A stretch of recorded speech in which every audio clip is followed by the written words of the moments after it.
Et yo l'ami.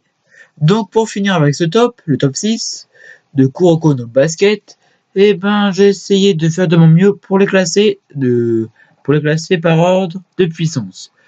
À mon avis, c'est comme ça que je vois les choses. Mais après, dites-moi dans les commentaires si vous n'êtes pas d'accord, j'y ferai attention.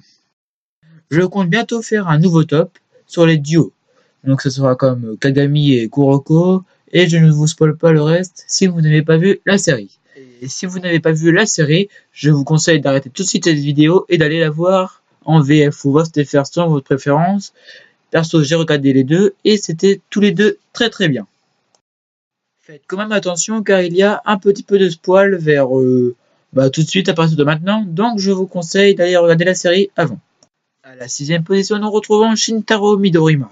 C'est un des joueurs de la génération Miracle, et justement, c'est celui qui marque les 3 points.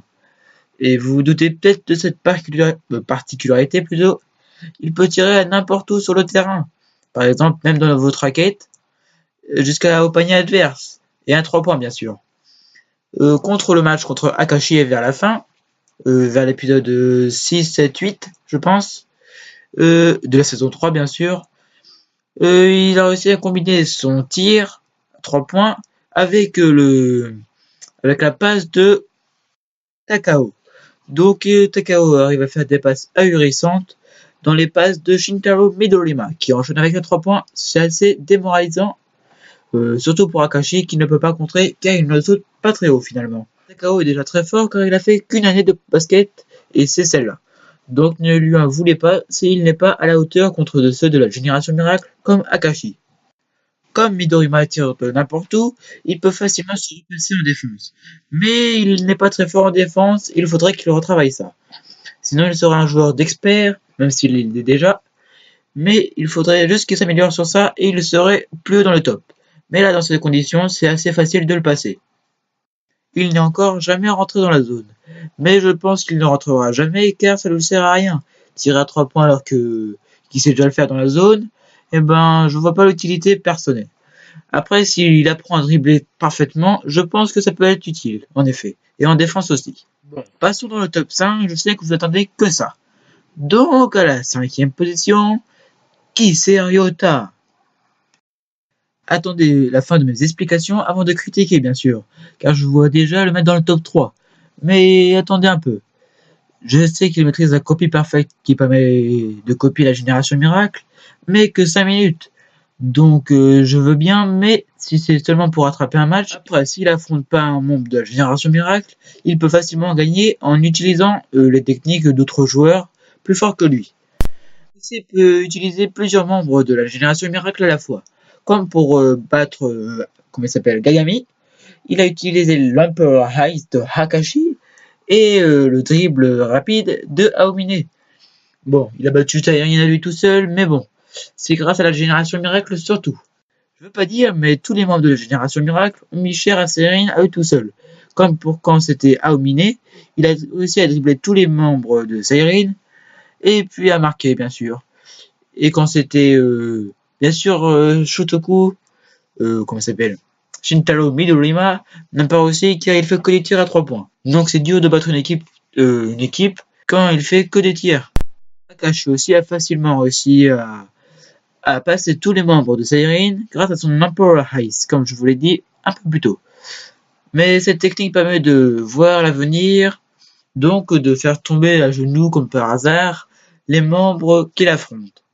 Bon, c'est juste pour lui rendre un peu plus fort qu'ils lui ont mis l'Emperor Ice, mais pour de vrai, ça ne serait pas comme ça, bien sûr.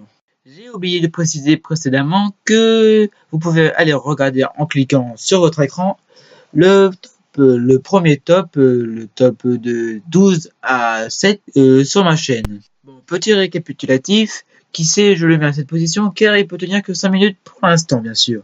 Mais je pense qu'il est déjà au max de ses capacités physiques.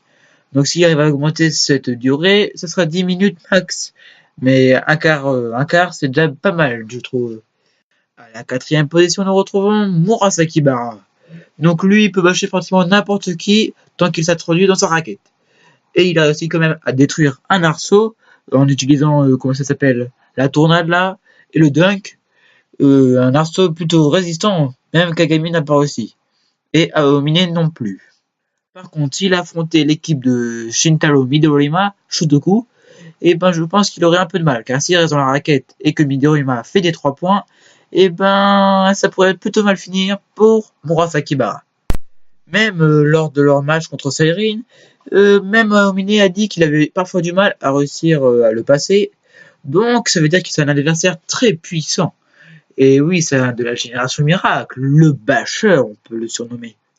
Malgré que Murasakibara se lasse du basket, il a de très bons réflexes et il mesure plus de 2 mètres. 2 mètres 8 je crois. Justement, Kuroko ne l'apprécie pas trop car il est grand et il n'aime pas le basket. Mais il y joue quand même pour persuader que c'est un sport injuste. Mais Kuroko l'a battu justement pour lui montrer le contraire et que les efforts finissent par payer. Bien sûr, la dernière action du match Seirin vs Murasakibara, et ben elle était un peu, comment dire, exagérée. Quand même pas réussir, il a réussi à courir, et là il arrive plus à sauter, comme par hasard, non il faut arrêter 2 secondes. Mais bon, c'était quand même un beau match, je trouve. Nous arrivons enfin dans le top 3. Et attention, accrochez-vous à la 3e position, Aomine Daiki. Donc ce joueur peut dribbler pratiquement n'importe qui. J'enlève ce pratiquement car il peut dribbler n'importe qui. À condition que son adversaire ne soit pas dans la zone, comme Kagami. Mais bon, plus il utilise la zone, plus il est fatigué, plus tôt. C'est à cause de ça qu'il a perdu contre Kagami. Et oui, il s'est fait surpasser par un Kagami. Bon, il est plus fort en vitesse, mais Kagami le bat en force. Perso, je le trouve le plus classe dans la génération miracle. Et juste après, c'est Akashi. Bon, je fais pas faire mon top 5 mon top 7 de la génération miracle, mais c'est mon préféré en tout cas. Aomine peut tirer dans n'importe quelle position. La dernière fois, il a réussi contre Sairin. Il était derrière la ligne, derrière le panier, et il a réussi à l'envoyer et que ça rentre dans le panier. Vous imaginez un peu le truc? Et même, il a réussi à feinter Kagami en sautant, et il arrive son dos parallèle au sol. Bon, je vous dis pas, mais il a réussi à marquer. Mais ce qui m'a un peu choqué, c'est... choqué entre guillemets, car c'est pas vraiment... Voilà quoi. C'est que quand il retombe comment? Il est dos et comment il retombe au juste. À la 2e place, nous retrouvons Kagami. Donc je le mets devant Aomine car il l'a battu à son dernier match. Bon, bien sûr, Aomine ne s'entraîne plus depuis je ne sais combien de temps, mais il livre ses matchs à fond contre Kagami. Donc c'est à peu près équilibré, je trouve. Puis Aomine a quand même réussi à dribbler toute l'équipe, que Kagami, il ne peut pas le faire évidemment. À part quand il est dans la zone, et c'est justement grâce à ça qu'il est à la 2e place. Car tout seul face à Aomine, je te le dis, il se fait balader je ne sais comment. Je l'ai mis aussi à la 2e place car Kagami maîtrise la vraie zone. Ce que Aomine n'a jamais réussi car c'est un truc par équipe. Il maîtrise les sensations de chaque coéquipier pour qu'il soit parfaitement ordonné. C'est grâce à cette vraie zone que Seirin a réussi à battre Rakuzan. Car Akashi mettait au maximum le potentiel de ses joueurs, donc ça faisait comme s'ils étaient dans la zone, mais c'est pas vraiment ça. Et à la première place, le best du game, Akashi Seijuno. Est-ce que j'ai vraiment besoin de vous expliquer pourquoi je le mets à la première place? Oui, je vais le faire car c'est mon top. Donc je le mets à la première place car il a battu l'équipe de Seirin à lui tout seul déjà. Et à la fin, quand ils étaient à fond dans leur game.